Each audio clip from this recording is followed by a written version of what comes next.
Failure అంటే ఓటమి చెందడం. మనుషులకి ఫెయిల్యూర్ అంటే అస్సలు నచ్చదు. మనం ఏం చేసినా దానిలో నెగ్గాలి అనుకునేది మనిషి స్వభావం. అయితే అదేంటో మనం చాలాసార్లు విజయం పొందకుండా అపజయం పాలవుతూ ఉంటాం. దీనికి కారణం బహుశా మన సామర్థ్యం కావచ్చు, లేదంటే మనకు అంత స్థాయి లేకపోవడం కావచ్చు. ఇది లోకానికి సంబంధించింది. కానీ ఒక క్రైస్తవుడు ఈ లోకంలో ఉన్న పాపం విషయానికి వచ్చినప్పుడు ఎప్పుడూ ఫెయిల్యూర్ అవ్వడు. ఎందుకో తెలుసా? అతను దేవుని యందు విశ్వాసం ఉంచాడు కాబట్టి. ఇదిగో మీలో ఎవరైనా దేవుని దగ్గరికి వచ్చి ఇంకా నేను ఫెయిల్యూర్గా ఉన్నాను, పలానా ఎడిక్షన్ నుంచి నేను బయటికి రాలేకపోతున్నాను, పలానా విషయంలో నేను దేవుణ్ణి సంతృప్తిపరచలేకపోతున్నాను, ఆయనకి నచ్చినట్లుగా నేను జీవించలేకపోతున్నాను అని చెప్పి బాధపడుతూ ఇక నేను ఇంతేనేమో, నా జీవితం ఇంతేనేమో, ఇక నా జీవితం అంతా ఈ ఫెయిల్యూర్తోనే వెళ్ళిపోవాలేమో, ఇక నేను పరలోకానికి వెళ్ళనేమో, దేవుని కుమారుని అనిపించుకోనేమో అని చెప్పి బాధపడుతూ ఉన్నారా? అయితే వినండి, ఈరోజు దేవుడు మీతోనే మాట్లాడుతున్నాడు. మరి ఈ రోజున దేవుని వాక్యదాంతో ప్రారంభిద్దామా?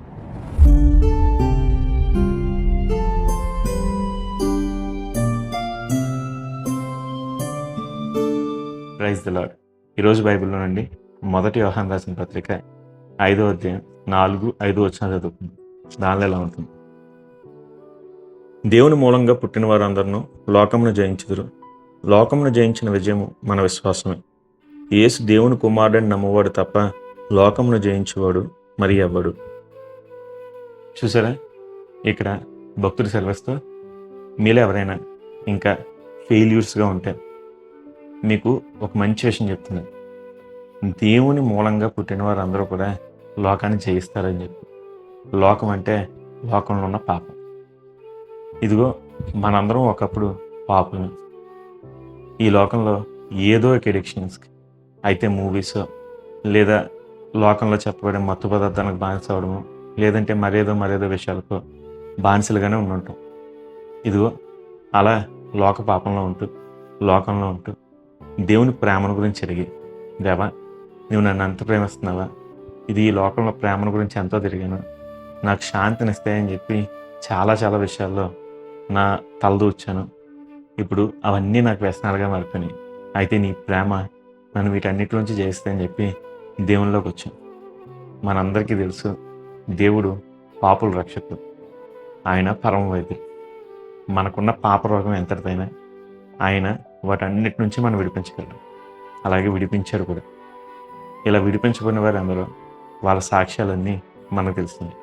అయితే ఇంకా కొంతమంది నేను జయించలేకపోతున్నాను అనుకుంటున్నారా? అయితే వినండి, మీరు కానీ దేవుని చేత జన్మిస్తే, ఇదిగో మనందరం ఆల్రెడీ తల్లి గర్భాన్ని జన్మించాం, కాకపోతే మనం మరలా రెండోసారి జన్మించాలి, ఆత్మ ద్వారంగా, నీటి మూలంగా. ఆ విధంగా మీరే ఎవరైనా జన్మిస్తే నమ్మండి, దేవుని మూలంగా జన్మించిన ప్రతి ఒక్కరూ లోకాన్ని జయించిన వాళ్ళు. ఇప్పుడు మీకు ఒక సందేహం రావచ్చు, మరి ఇంకా నేను ఇలాగే ఉన్నానండి, నేను బాప్తిసం తీసుకున్నాను, రక్షణ పొందాను, యేసుక్రీస్తు ప్రభు దేవుడని నమ్ముతున్నాను, ఆయన నా పాపాలన్నీ తీసివేస్తారని నమ్ముతున్నాను, కానీ ఇంక ఈ పాపంలోనే ఉండిపోయానంటున్నారా? అందుకనే రెండో విషయంగా చెప్తున్నాడు, ఇదిగో ఈ జయాన్ని మనకిచ్చేది విశ్వాసం. అవును, లోకాన్ని జయించిన విజయం మన విశ్వాసం. కొంతమందికి ఈ విశ్వాసమే లేదు. అదేంటిది ఇది, నేను దేవుణ్ణి నమ్ముతున్నాను కదా, నాకు విశ్వాసం లేదంటారేంటి అని మీరు ఎవరిని అడిగితే, అవును, మీకు విశ్వాసం లేదు. దేవుడు మీ పాపాల నుంచి మిమ్మల్ని విడిపిస్తాడని విశ్వాసం లేదు. చాలామందికి ఇదిగో నేను ఇలా పాపంలో ఉన్నానని చెప్పినప్పుడు దేవుడు తప్పకుండా వాళ్ళతో మాట్లాడతాడు ఏదో ఒక విధంగా. అయితే మనుషులు వచ్చి మీతో మాట్లాడతారు, లేదంటే దేవుడు తన వాక్యాన్ని మీకు చూపించి మాట్లాడతాడు, లేదంటే పరిస్థితుల ద్వారా మాట్లాడతాడు, లేదా కళల ద్వారా మాట్లాడతాడు, దర్శనాల ద్వారా మాట్లాడతాడు. మీలో నుండే దేవుడు ఆత్మస్వరూపిగా మీ మనస్సాక్షి నుంచి మీతో మాట్లాడుతూ ఉంటాడు. ఇలా ఎంతగా మాట్లాడినా కొంతమంది ఆ మాటను పెడిచమని పెడతా ఉంటారు. ఎప్పటి నుంచో ప్రయత్నిస్తున్నాను దీని నుంచి బయటపడాలని చెప్పి, నా వల్ల కారణం లేదని చెప్తుంటారు. ఇదిగో ఇదే విశ్వాసం అంటే. విశ్వాసం ఏమంటారు తెలుసా? ప్రయత్నించి చెప్తారు, దేవుని ప్రేమను గురించి తెలుసుకుంటారు. ఇదిగో రోమా 7వ అధ్యాయం 8వ అధ్యాయంలో ఏమంటారు తెలుసా? పౌలు గారు చెప్తూ, ఇదిగో నేను రిజల్ట్ చేస్తున్నాను నా శరీరంతోనే, నా ఆత్మతోనే. ఆత్మ ఒకటి చెప్తుంది, శరీరం ఒకటి చెప్తుంది. ఈ రెండింటి మధ్య యుద్ధం జరుగుతూ ఉంది. ఆ యుద్ధం మధ్యలో నేను ఉన్నాను. నాకు చెయ్యాలని ఉంది ఒకటి, చేస్తున్నది ఒకటి. నేను ఎంతగా అనుకున్నా సరే ఈ పాపం నుంచి బయటికి రాలేకపోతున్నాను. ఎందుకంటే నా ఆత్మ దేవుని ప్రకారం నడుచుకుంటుంటే నా శరీరం లోక ప్రకారంగా నడుచుకుంటాను అంటుంది అని చెప్పి 7వ అధ్యాయంలో చెప్తూ ముగిస్తాడు. అలా చెప్పి ముగించిన ఆయన 8వ అధ్యాయంలోకి వచ్చినప్పుడు, ఇదిగో ఈ లోకాన్ని జయించిన విజయం నా విశ్వాసమే. ఎక్కడైతే పాపం హెచ్చించబడిందో అక్కడ దేవుని కృప కూడా హెచ్చించబడిందని చెప్పుకుంటూ వచ్చి, ఇదిగో వీటన్నిటిలో నాకు దేవుడు అత్యధిక విజయం ఇచ్చాడు. దేవుని ప్రేమ నుంచి నన్ను ఏదీ ఎడబాపలేదు. ఈ పాపం, ఇదిగో ఈ శాపం నన్ను దేవుడి నుంచి విడిపించాలని చెప్పి, దేవుడి నుంచి విడదీయాలని చెప్పి ఎంతగానో ప్రయత్నిస్తుంది. అయితే ఏది కూడా నన్ను దేవుని ప్రేమ నుంచి ఎడబాపనేరదు. వీటన్నిటిలో దేవుడు నాకు అత్యధిక విజయం ఇచ్చాడని చెప్పి చివరిగా తన వాక్యాన్ని ముగిస్తాడు. దేవుని ప్రేమ నుంచి మనల్ని ఏదీ ఎడబాపలేదు. మనం ప్రయత్నిస్తూ ఉంటే, మనం దేవుని నమ్మితే ఆయన తప్పకుండా మనకు సహాయం చేస్తాయి. అయితే మొదట అడుగు వేయాల్సింది మీరు. ఇదిగో ఒక్కొక్కసారి దేవుడు మనకు జయాన్ని ఇచ్చేస్తాడు కూడా. అప్పుడు మరలా హృదయంలోంచి సాతాను అంటూ ఉంటాడు వెళ్ళమని చెప్పి. ఇదిగో ఎడిక్షన్ నుంచి విడిపించడం దేవుడి పని. అయితే మరలా మనమే చాయిస్ తీసుకోవాలి, వెళ్ళాలా వెళ్ళకూడదా అని చెప్పి. అప్పుడు మనం చాలాసార్లు చేసే తప్ప ఏంటంటే, దేవుడు విడిపించినా సరే మరలా అదే దారిలో వెళ్తాం.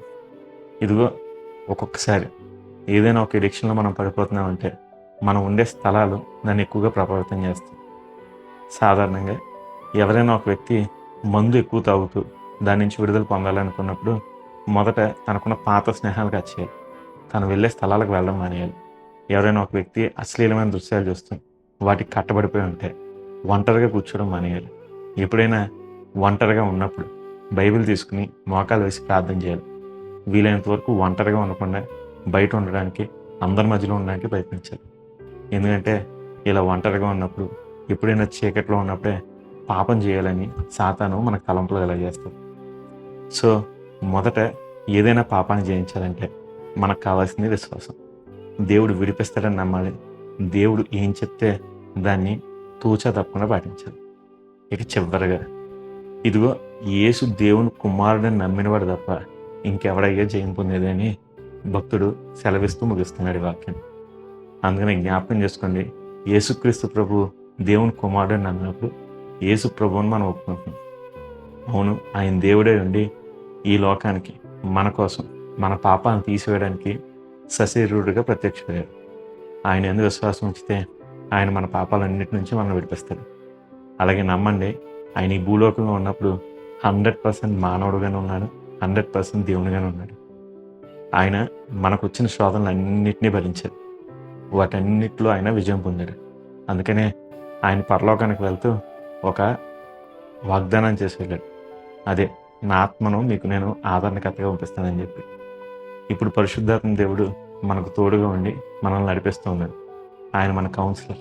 మనం ఏది చేయాలో ఏది చేయకూడదో చెప్తాడు. ఒకవేళ పడిపోతే మనకి మరలా లెగిచే ధైర్యాన్ని ఇస్తాడు. కాబట్టి దేవుని మాటకు లోబడండి, దేవుని విశ్వసించండి. ఎంతటి ఫెయిల్యూర్ అయినా సరే దాన్ని విక్టరీగా మార్చడం దేవుని పని. మరి ఈరోజు ఇప్పుడే మోకరించి మీ పాపాలను బట్టి మొదటి దేవుని సన్నిధిలో పశ్చాత్తాపడి, దేవా నాకు సహాయం చేయండి నేను దేవుణ్ణి అడగండి. తప్పకుండా దేవుడు మీ ప్రతి కట్టల నుంచి మిమ్మల్ని విడిపిస్తాడు. మరెందుకని ఇప్పుడు ఎలా చేయకూడదు? God bless you.